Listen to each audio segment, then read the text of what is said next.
झालं, डीबीटीचा प्रश्न मांडला आणि याच्यापूर्वी नाशिकला सुद्धा आंदोलन केलं होतं, परंतु आपल्या एटीसी अंतर्गत पांढरकवडा विभागामध्ये 2000 विद्यार्थ्यांना कोणालाच डीबीटी मिळाली नाही। 2 महिन्यापासून मी तुमच्याकडे पाठपुरावा केला आणि तुम्ही एका हप्त्यामध्ये ऍक्शन घेऊन मला तुमच्या ऑफिसमधून पत्र सुद्धा प्राप्त झालं की तुम्ही कन्ना के उपोषणाला बसू नका, तुमच्या मागण्या पूर्ण करेल। व माझ्या 4 मागण्या पूर्ण तुम्ही केल्या, तुमच्याबद्दल आनंदच आहे सर। आणि तुम्ही सहकार्य विद्यार्थ्यांना केलं, परंतु जी पहिली सायकल आहे विद्यार्थ्यांची, जे ऍडमिशनमुळे प्रॉब्लेम आला होता त्याच्यामध्ये, तर चव्हाण साहेबांनी, तुमच्या डिपार्टमेंटला चव्हाण सर आहे, ते काम पाहतात, तर मी तुम्हाला हे सांगलं होतं का विद्यार्थ्यांना म्हणजे कॉलेज लेवलवर तुम्ही पत्र द्यावं, पत्र याच्यासाठी द्यावं का विद्यार्थ्यांचा प्रॉब्लेम येता कामा नये, परंतु ते पत्र अजूनही पोहोचलं नाही। त्याच्यानंतर मी म्हटलं की आपल्या लेवलवरचं काम झालं पांढरकवड्याच्या, तेव्हा मी एटीसी सोबत माझी बैठक झाली आता करंट मध्ये 6 तारखेला, आणि 7 का 8 तारखेला मला पत्र सुद्धा प्राप्त झालं आयुक्त कार्यालयातून की आपले पैसे संपलेले आहे।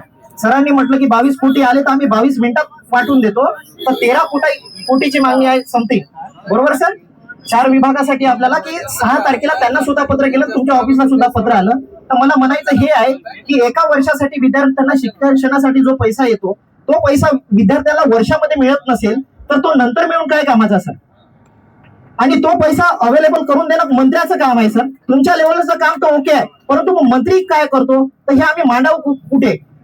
शासनातली आणि आमच्यातली ही दुवा म्हणजे तुम्ही आहे, तुम्हाला फक्त आम्ही प्रश्न सांगू शकतो, परंतु तो पैसा सुद्धा मान्य करून आलेला नाही सर। आणि आमच्या विद्यार्थ्यांचे जे रिन्युअल, आम्ही सामाजिक कार्य म्हणून काम पाहतो, विद्यार्थ्यांचे प्रश्न आमच्यापर्यंत येतात की हे बघ डीबीटी मिळेल की नाही। आता जो रिन्युअलचा पिरियड चालू आहे, ते रिन्युअल झाल्यानंतर आम्हाला डीबीटी मिळत नाही। मागच्या वर्षी काही विद्यार्थ्यांना रिन्युअल झाल्याच्या नंतर मिळाली नाही सर डीबीटी। मग हे डीबीटी जर वर्षभरातच मिळत नसेल तर ही एक तर बंद करावी, नाही तर विद्यार्थ्यांना प्रत्यक्षपणे द्यावं। डीबीटीचा लॉंग फॉर्म काय सर? Direct benefit transfer. हा ट्रान्सफर कुठे होतो सर? म्हणजे हा डायरेक्ट बेनिफिट आहेच नाही, इनडायरेक्टली बेनिफिट आहे। म्हणजे आमच्यासारखे जेव्हा लक्ष घालते तेव्हा ते माहिती पडते सर।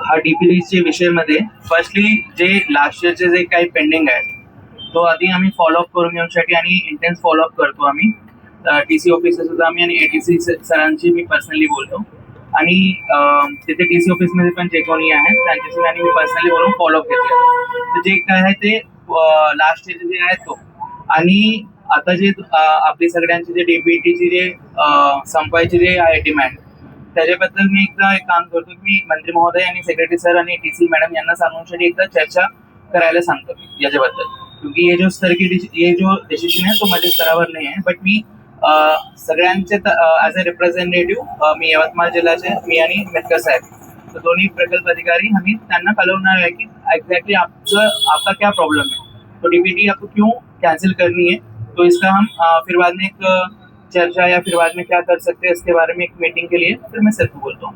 इसके बारे में सीरियस